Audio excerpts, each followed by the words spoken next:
Gary? Not at this time. Mr. Settings?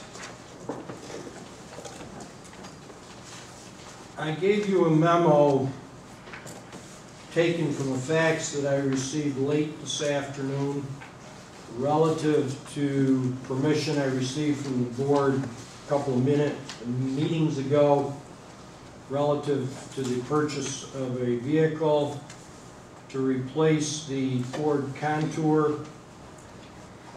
Your memo of today's date requests the approval of the leasing or the purchase of a vehicle from the Nye Automotive Group and the continuance of the lease as they described in their memo. The crust of it is the price of the vehicle less the trade-in of the Contour and the down payment and the 3 years lease payments of $2,500 per year. As I explained at our budget meeting, the Contour we were looking to dispose of that vehicle this year. When we came upon the leasing arrangement, it appears that that is a more financially feasible way to go. This vehicle is the one that we anticipate trading to the assessor's office for the pickup truck that they don't use. I'd be happy to answer any questions that you might have at this time. You touched base with Steve Morgan on this, right? Yes, sir. We met with Mr. Morgan and the gentleman from Nye again the other day, and Mr. Morgan appears to be in favor of this procedure also. Are you looking to acquire that vehicle in this budget year? Yes, ma'am. And the down payment of $8,000, that's just going to be typical for this vehicle, not the ones that we're looking at for next year. That's correct, sir. I had money budgeted for vehicles this year.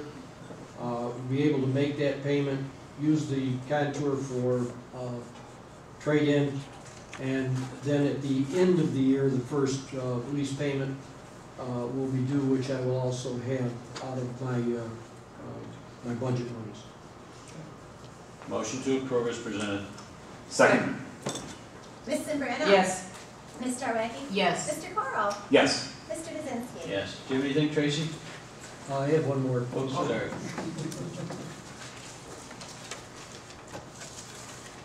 I gave you a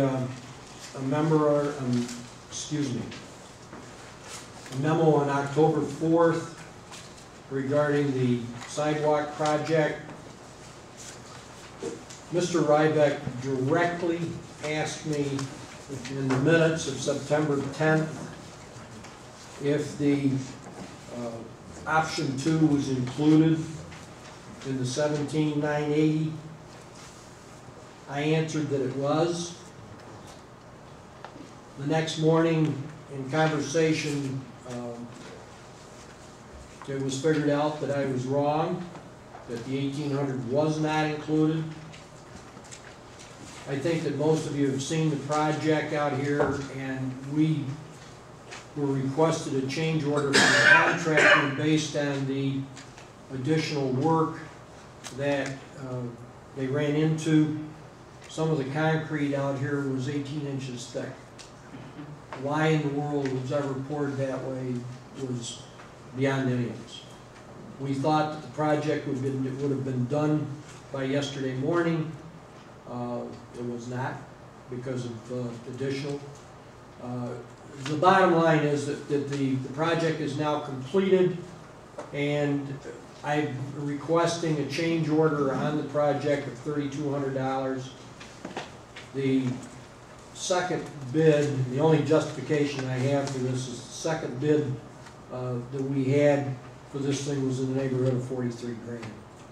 So I think we've got a very nice job, a good deal, and I apologize for screwing up on my presentation to you the last time. And we're totally handicap accessible now. Oh, it's, we got it made now. Even I can get out the front. There are no curbs, no steps, nothing. That's perfect. Motion to approve. Mr. Sykes, the additional $3,200 includes the $1,800 or not? Yes, ma'am, it does, and I swear. Promise. Well, It's we, Yes, we ma'am. actually talked about that project a couple of times, and I do remember that $1,800 figure being discussed, so I don't think there's a need to flagellate yourself, because when I voted for this project, I knew about that $1,800, so. Mr. Ryback asked me a direct question, I gave the wrong answer, so. Yeah, but I knew you knew the right one. Okay, so we need a second on the motion? Second. Ms. Sembrano? Yes. Ms. Tarwacki? Yes. Mr. Cora? Yes. Mr. Kaczynski? Yes. Anything else, Jay? No,